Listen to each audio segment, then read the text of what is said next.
he's conquered Europe. For millions of Germans, he's the greatest military and strategic genius of all time.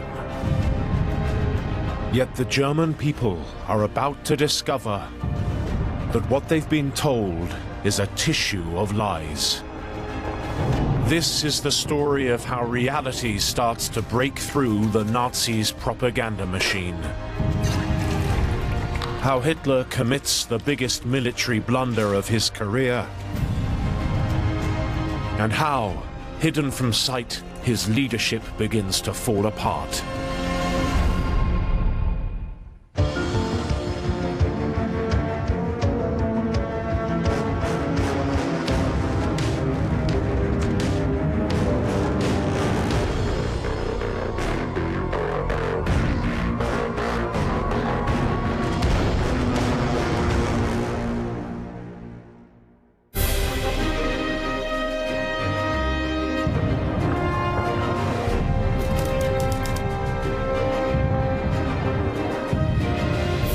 Months after the start of the war, and Adolf Hitler appears to stride the world.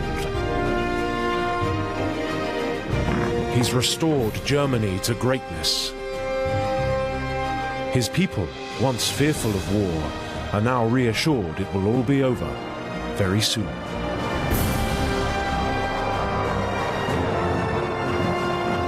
He's seen as a great war leader who seems to be delivering all the victories without the significant suffering that people still remember from World War I. Behind him, the German people believe, stands a brilliant and united Nazi party leadership. But then, that facade begins to crack.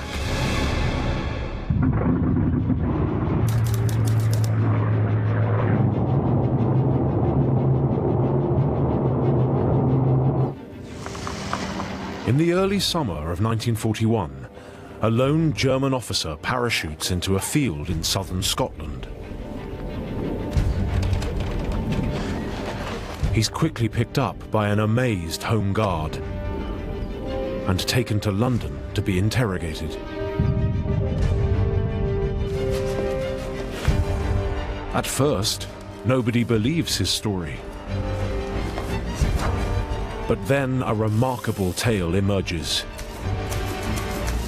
The lone parachutist is none other than the Deputy Führer and Hitler's oldest associate, Rudolf Hess.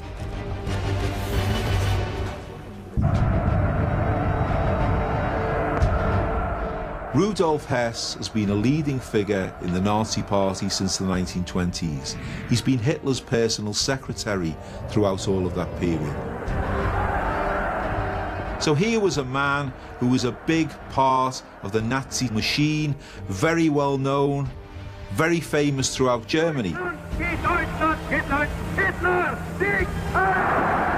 The puzzle: what's he doing alone in Britain?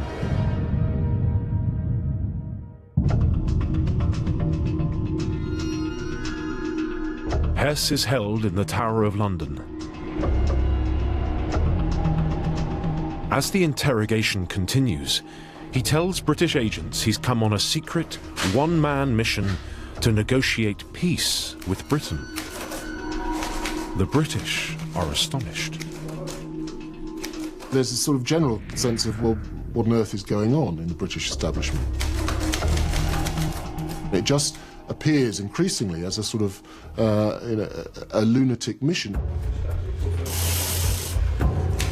But then a much more revealing story emerges. Hess's private mission is not really about peace at all.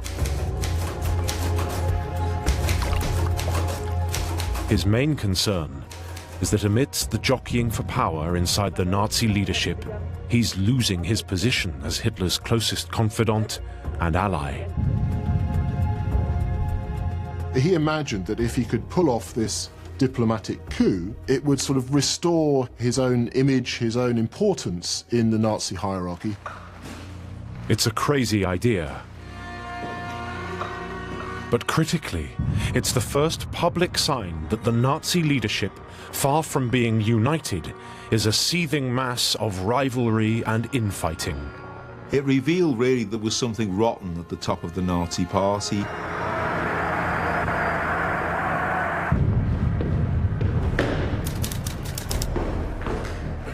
In Germany, Hitler learns of the secret mission in a letter left behind by Hess.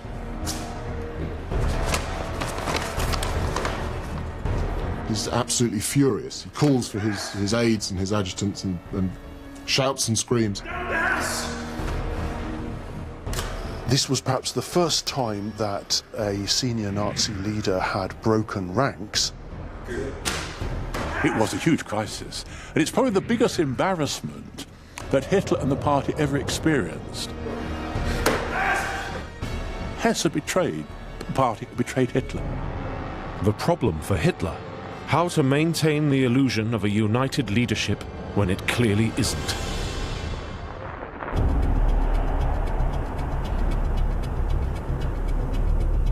The task of spinning the story to the German public falls to Joseph Goebbels, Hitler's propagandista. Goebbels is one of Hitler's most trusted and able cronies.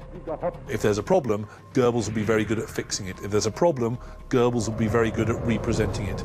If there's a problem, Goebbels will be the man to go to. Since the outbreak of war, from his propaganda ministry in Berlin, Goebbels has exercised total control over the German media.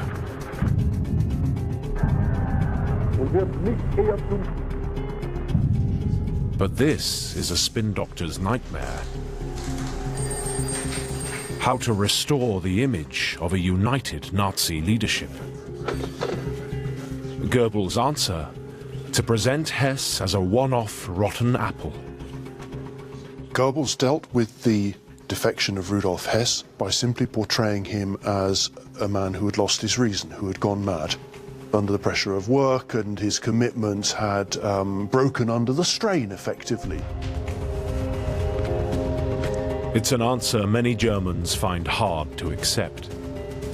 And it certainly didn't play very well with the German public, who naturally would have asked, well, if the deputy Führer is insane, why is he still in his post? The Hess crisis passes, but for the first time, the image of Hitler's leadership is exposed as seriously out of line with the reality. That gap is about to get much bigger.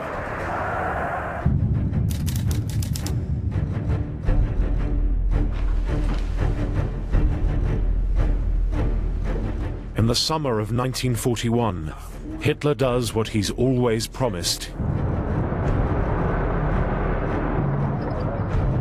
He invades Russia.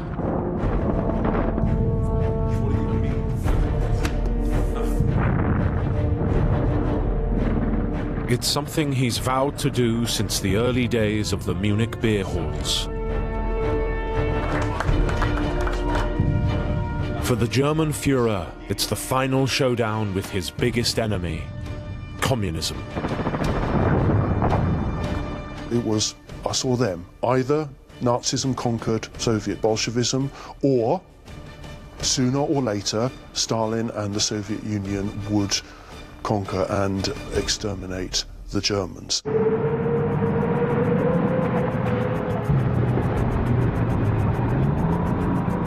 As German troops storm across Russia, Hitler is also fulfilling something else he wrote about in Mein Kampf 16 years earlier.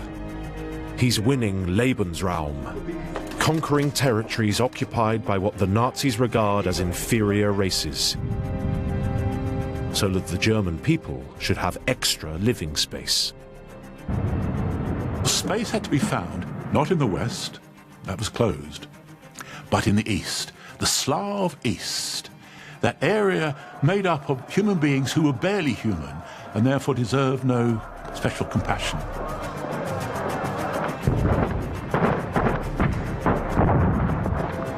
The German troops advance further and faster through the Soviet Union than anybody imagines possible. Within weeks, they penetrate hundreds of miles into Soviet territory. The Red Army crumbles.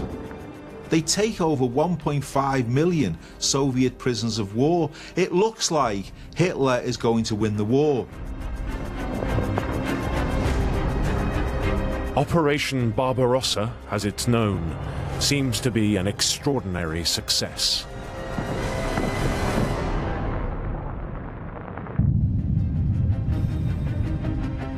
In Germany, there's relief and jubilation.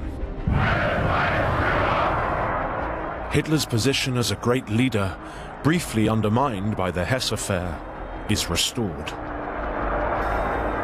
To the German people, it looks as though the Führer is delivering the short war he's always promised. Communism will be defeated in weeks. And in the autumn of 1941, Hitler gives a speech. He says Russia is destroyed and it will never rise again. He thinks he's won the war.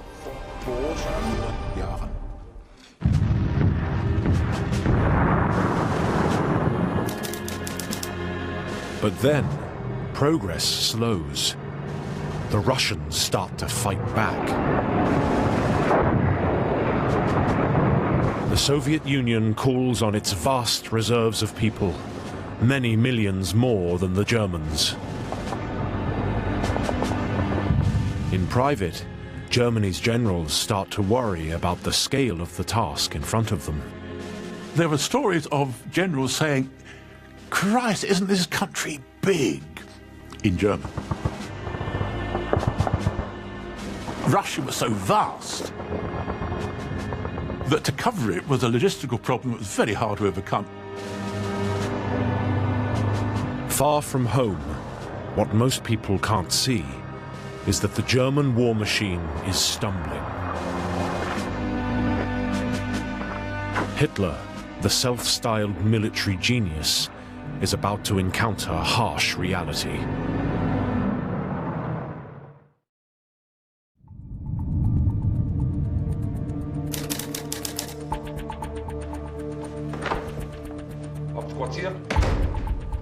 At the German High Command, Hitler's generals plan their next move in the war against the Soviet Union.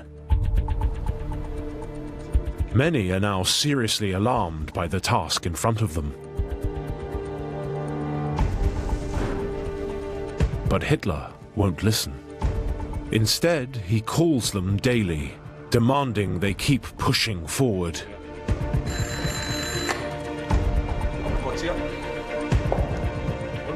Hitler never let his generals relax. He called them and he would go through some of their timetabling and say, "Go faster," which is a fine thing to say. But you can't make tanks and lorries and personnel move at a speed other than what is allowed by the logistics of it. Hitler's generals do what they can. But then something happens over which they have no control.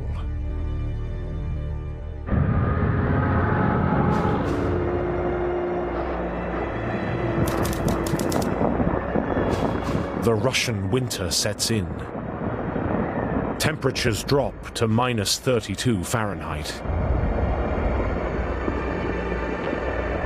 Outside Moscow, the ground freezes solid to a depth of 5 feet. You couldn't urinate in the open air. Fuel would freeze in machinery. Literally, the German war machine was just frozen. And it wasn't just frozen, it was starving. Probably the best you're going to be able to get your hands on is raw horse flesh, because you wouldn't want to start cooking it, because the smoke would leave your cellar and tell the Russians where you were. In the face of these appalling conditions, the German army outside Moscow is finally forced to beat a tactical retreat.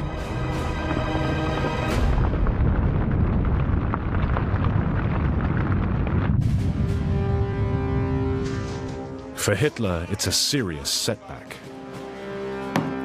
He's promised the German people the Soviet Union will be conquered in 6 weeks.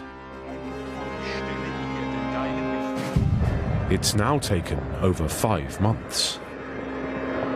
How can he keep his promise of a quick war when the reality is so different?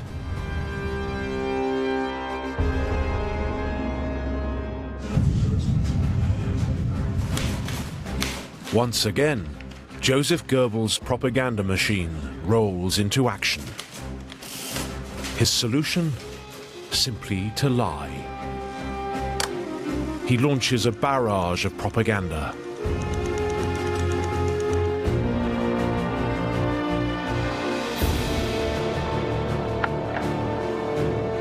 Newsreels show German soldiers enjoying the snow and routing a Russian rabble.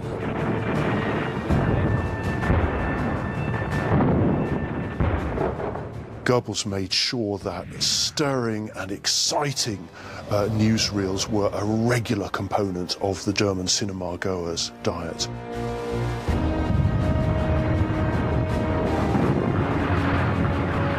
He had propaganda companies in action, literally, with the frontline troops. And he constantly urged his propaganda crews to get as far forward as possible, to get the most exciting footage.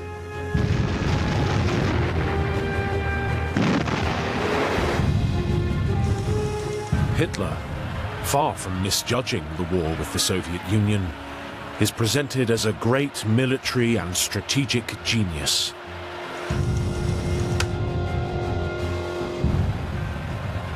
But is the propaganda barrage working?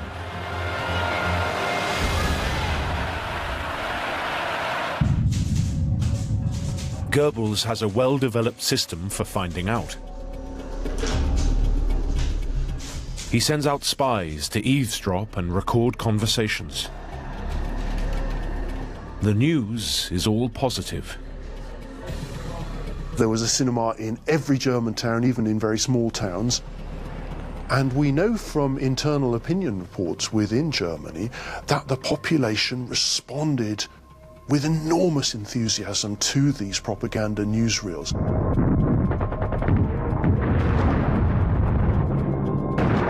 They could hardly believe the exciting, dramatic scenes of German military success.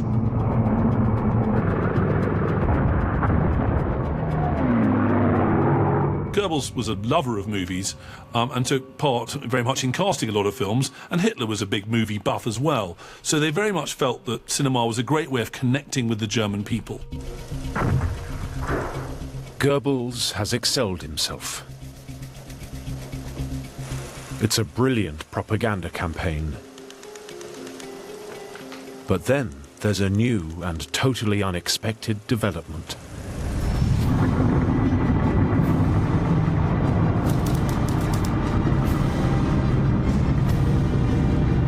Without warning, Japanese planes bomb the US Pacific Fleet at Pearl Harbor in Hawaii.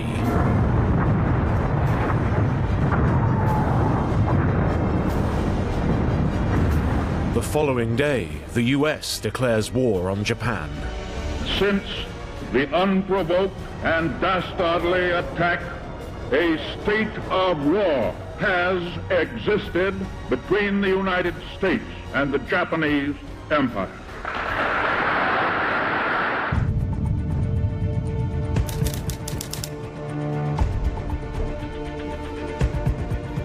For Hitler, it's a critical moment. Japan is an ally. Should he let the Japanese and Americans fight it out? Or should he side with his Japanese friends?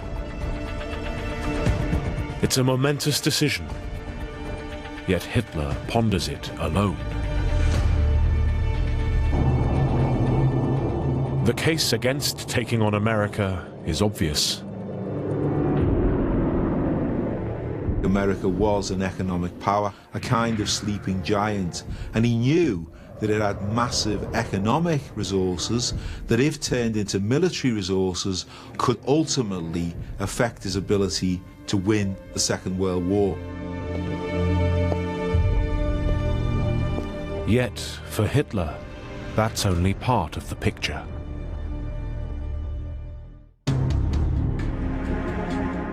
As he turns the situation over in his mind, the case for supporting Japan is also strong. The two countries have an understanding to back one another. There's a good chance Japanese forces will tie down America in the Pacific and prevent her supporting Britain on the Western Front. But above all, Hitler believes the Americans lack what the Germans have: the stomach for a fight. Hitler viewed America with complete contempt as a mongrel racial melting pot which was full of Hispanics and Jews and was racially worthless. He thought the Americans were effete, that they'd accept terms that would leave Germany in control of Europe and leave Japan in control of the Pacific. Finally, after only the briefest consultation, Hitler makes his decision.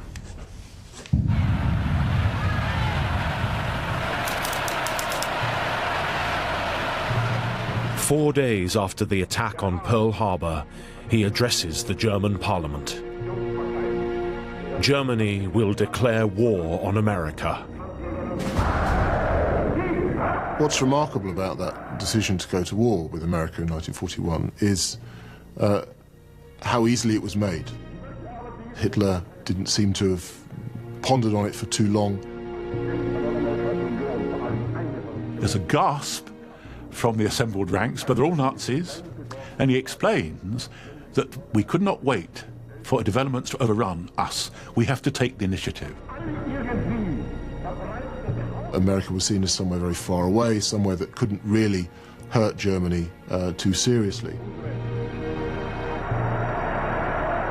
It's a huge decision, yet Hitler has taken it almost unilaterally. It will go down in history as his biggest blunder.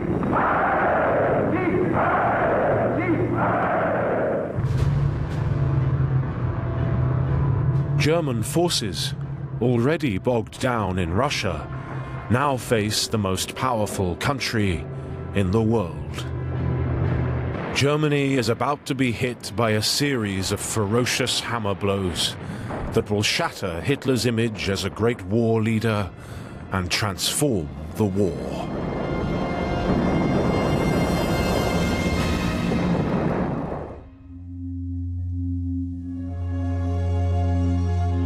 In Germany, the impact of Hitler's decision to go to war with America is felt almost immediately. There's a dawning realization that this is no longer going to be a short war. In private, there are bitter jokes. A candidate for the Waffen-SS is asked, "Are you willing to sign on for the whole war?" "No," he says, "only the first 12 years." In bars and restaurants, Goebbels' spies listen to the gossip and detect a drop in public morale. It's time for a new initiative.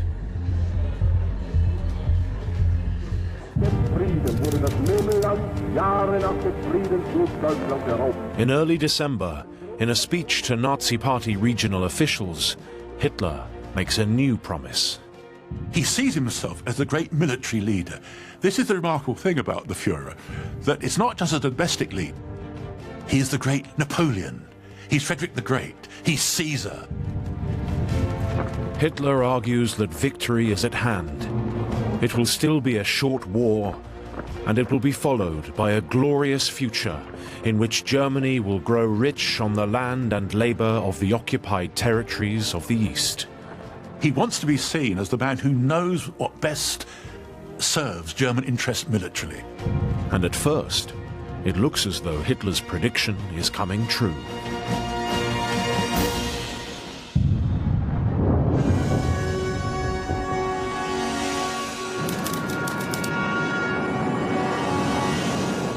Spring on the Eastern Front brings warmer weather. The German 6th Army goes back on the offensive.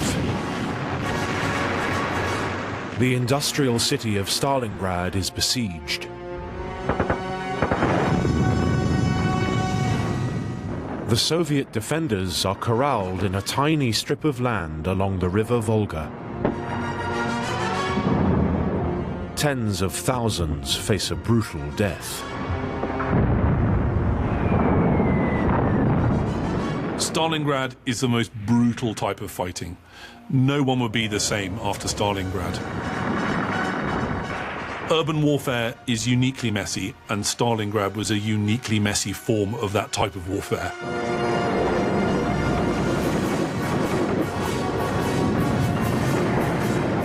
The Germans appear to have victory in their sights. But then, the battle changes.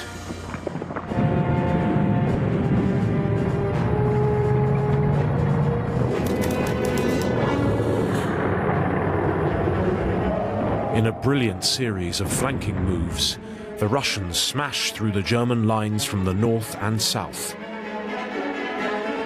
They meet to the west of the city, completely encircling the Germans.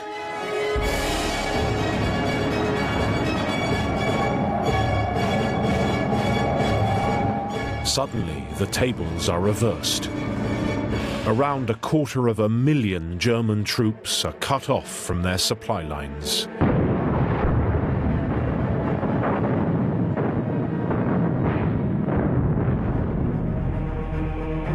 The German forces soon run low on everything, from ammunition to food. You had lice all over your clothes. You had to eat and drink the little food you could next to your comrades defecating right next to you, because if you tried to go out to go to the toilet, you'd be shot at by a Russian sniper up on a roof. The situation is untenable. The only thing that will save the Germans is a tactical retreat.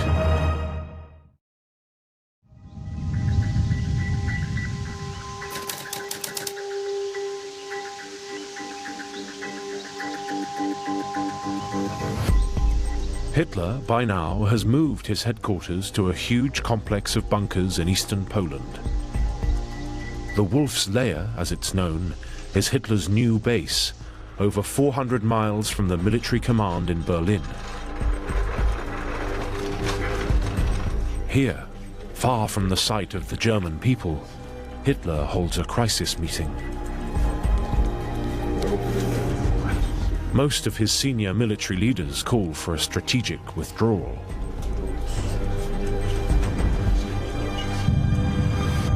The alternative, an entire army will be wiped out. But Hitler takes another unilateral decision. The Germans will stand and fight to the last man.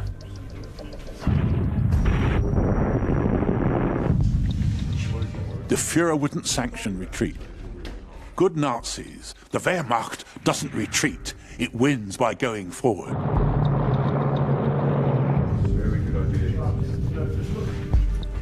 He believes in staying at your post and dying if you have to, but you do not retreat. Absurd strategically, absurd militarily. To Hitler's generals, this can only spell disaster. But one man sees an opportunity.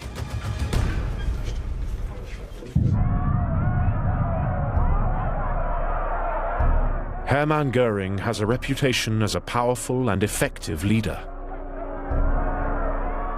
Hermann Göring had been an able and brave First World War soldier, pilot. Genuinely won decorations. He understood war. He'd fought it. He'd been in it. Göring has been in the Nazi Party since 1922. He had turned the brown shirts from a rabble into a formidable fighting force. And he'd been injured in Hitler's 1923 beer hall putsch. As head of the Luftwaffe and Hitler's anointed successor, he occupies imposing offices in the center of Berlin, not far from Hitler's headquarters. Hitler had great faith, justifiable faith, in Göring. His policies, his strategies seem to be working. Build up the Luftwaffe into a mighty force which would provide the means of blitzkrieg and would provide the means of attacking enemies. His air force had proved decisive in the conquest of much of Europe. He proved a very able commander indeed, one of the greatest, one would say, of the Second World War. He's a man Hitler has learnt to respect.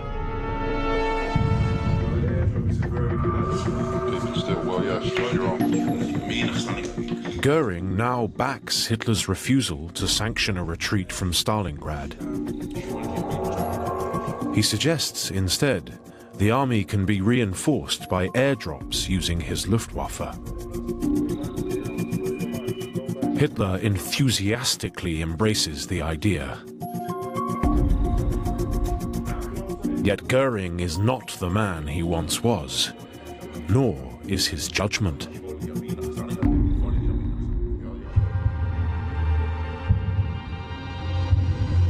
The man the German people believe is a mighty commander is in fact a drug addict.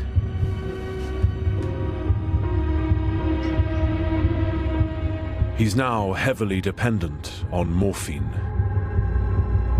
It's changed his behavior and clouded his mind.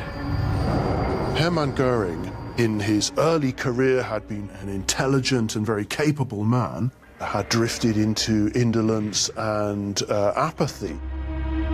He's also developed an all-consuming new interest.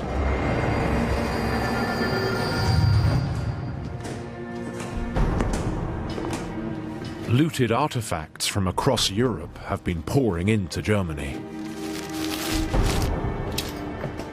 In every country the Nazis occupied, their armed forces were rapidly followed by teams tasked with a mission to bring back to Germany cultural artifacts. These ranged from literary manuscripts through to paintings and sculpture. At the heart of this operation is Goering.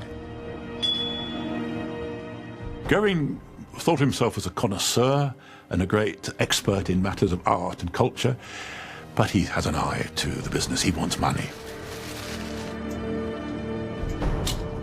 He would draw up an order for the kind of paintings that he'd like to have brought to him at his country estate. The me part of Goering is fascinating. By 1942, he's amassed a huge collection of stolen artworks. He has something like 1,200 precious objects and paintings in his personal possession. Goering is not alone in his passion for self-enrichment. There's hardly an official in Germany who doesn't dabble in this great project. It's on a massive scale, which is why it couldn't be controlled, because everybody had a skeleton in the cupboard. Goering's preoccupation with drugs and art mean he's no longer an effective commander or a good judge of the military situation.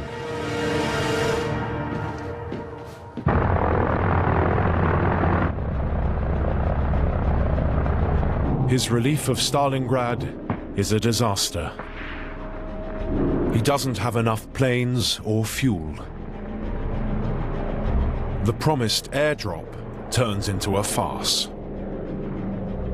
The estimate that was given was that it would require something like 800 tons daily to keep those soldiers supplied. The reality was that they managed under 100 tons per day.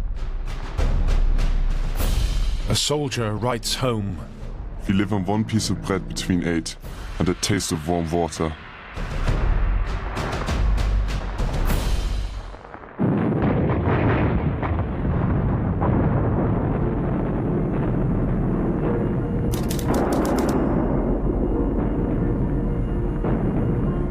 The German position in Stalingrad becomes untenable. Finally, at the end of the month, the German commander defies Hitler and surrenders.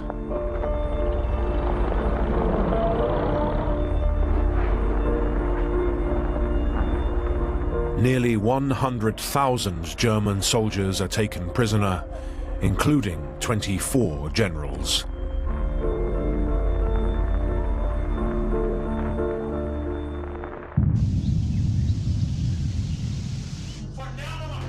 When news reaches Hitler at the Wolf's Lair, he's appalled.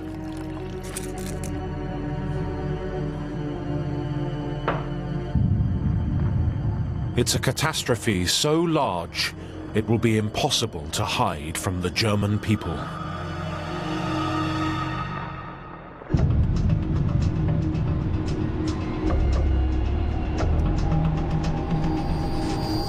Once again, the man who has to break the news is Joseph Goebbels. He realizes this is going to require a new message. Out goes the idea of a quick victory. In comes the idea of a uniquely German grit and heroism. The theme here, as in many other utterances from this time, is that true German heroism only comes to the fore in the face of defeat and immense suffering. Seid ihr bereit, mit dem Führer als Phalanx der Heimat Engländer behaupten, Goebbels spells out his new theme in a speech many regard as the high point of his career. Underneath the big banner saying "Total War, Shortest War," Goebbels talks to an audience of 14,000 cheering and admiring fans.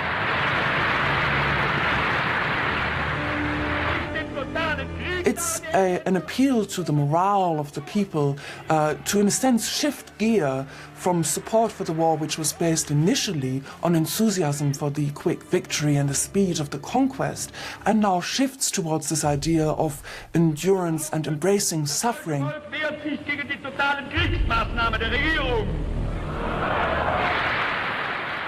And towards the end of the speech, he perorates on these 10 rhetorical questions that demand ever-increasingly loud yeses from the audience.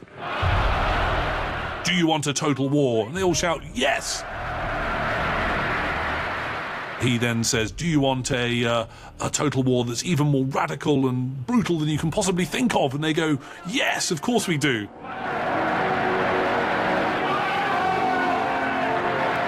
But Goebbels also has a second message. The talk of German heroism is underpinned by fear.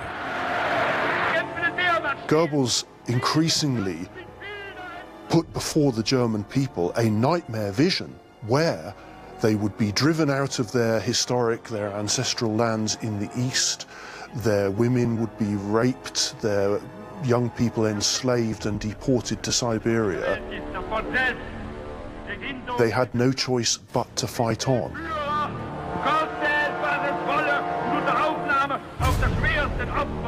It's a message most Germans are willing to go along with. But now, for the first time, there's also open opposition.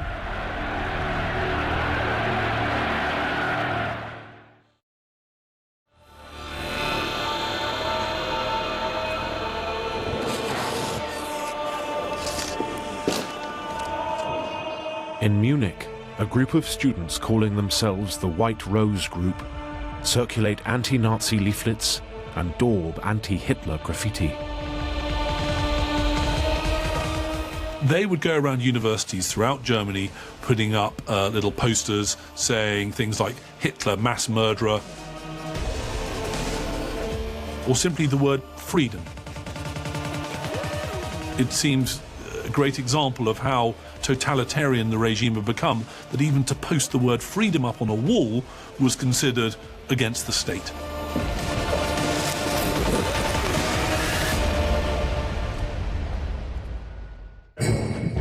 The opposition is quickly snuffed out.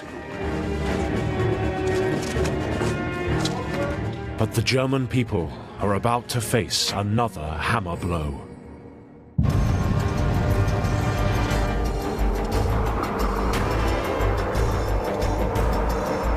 For 18 months, American arms and troops have been pouring across the Atlantic. the most powerful industrial country in the world has gone on a war footing.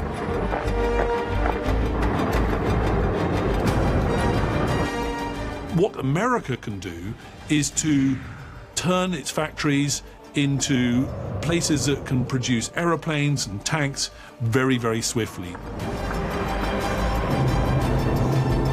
Aircraft production soars. Car factories roll out thousands of tanks. Typewriter factories convert to machine gun production. And the result is predictable. It's absolutely catastrophic for the Germans.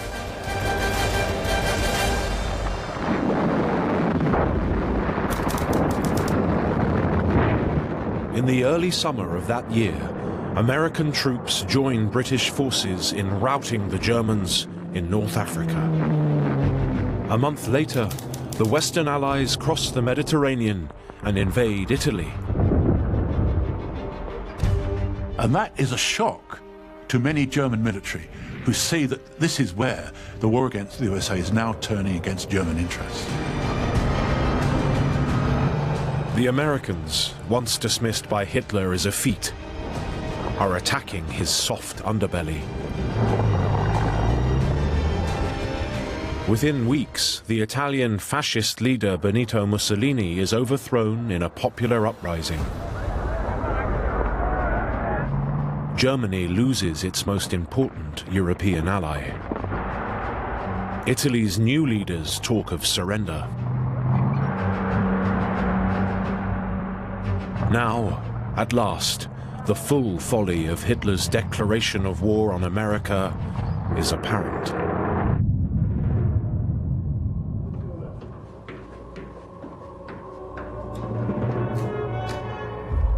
Hitler gets the news at the Wolf's Lair.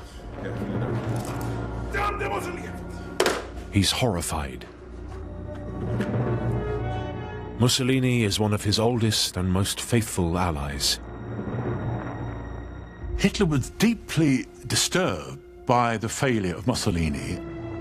He had a deep affection for Mussolini as a leader, and some say some affection for him as a person, insofar as he had feelings. The Führer orders German troops into Italy to hold back the advancing Allied forces. But this means spreading the German army very thinly. They're being pushed back in Russia. They face the threat of a renewed Allied attack in the West. And they're trying to hold Italy and the Mediterranean coast. But then something happens that's impossible to spin as anything but dreadful.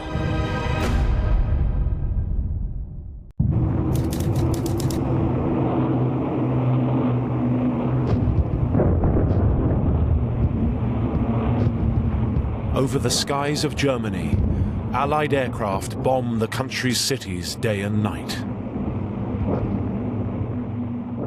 The bombing of Germany became far more serious in early 1943, and from then on to the end of the war, it became an ever-present, a nightly horror for German cities.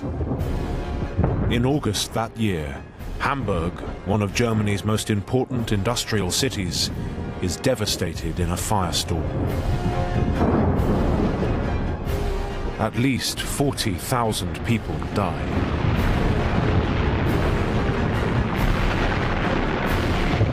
Hitler responds with a highly significant shift in domestic policy.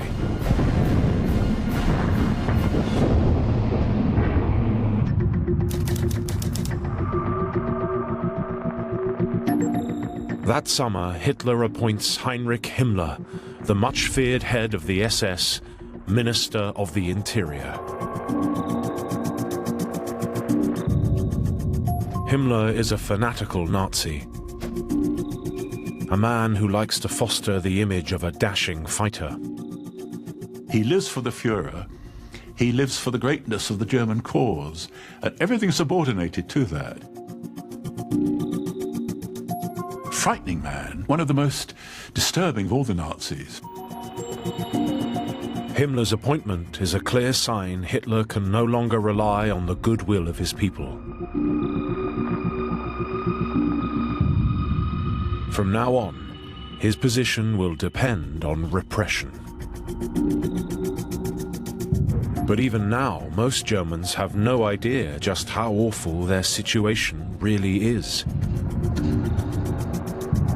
Hidden from sight, the man they've put their faith in is in deep personal trouble.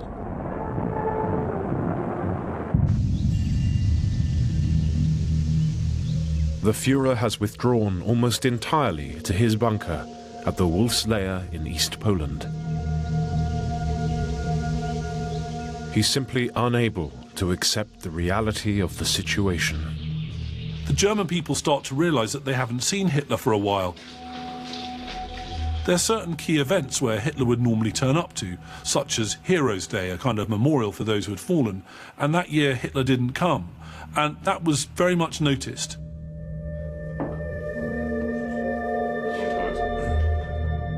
He sits there every evening having his dinner, surrounded by his secretaries increasingly, because he doesn't want to talk to his generals, because they'll only tell him bad news. He's not yet 55 years of age, but he seems to be a man who's moving more slowly. He's not the old Hitler that he was. He's losing his energy. He goes on long walks with his dog. He became very stooped, and he starts to tremble, possibly what we think now Parkinson's. Hitler is now almost entirely dependent on the company of just two people. One is his girlfriend, Eva Braun. He phones Eva Braun every day, which is a thing he'd never done before, to get some solace from her conversation. The other is his personal doctor. Theodor Morell is administering large quantities of antidepressants and homegrown narcotics. Not only are the drugs themselves pretty potent and noxious, there's also an extraordinary amount of drugs. For example, we have here one testoviron. He was on Tempidorm, a barbiturate suppository. He was on Sympathol. He was on Quadranox, which is a sedative. He was on Orchicrin, Optolidon, which is a painkiller and analgesic. He was on something called Obstanol, which was to help with acute and chronic constipation. Yet the German public remain utterly oblivious of the fact that Hitler is a shadow of his former self. His position has always depended on success hiding the shocking reality of his regime. But now he's losing the war. The German people will inevitably start waking up to the truth. And some, at last, will fight back.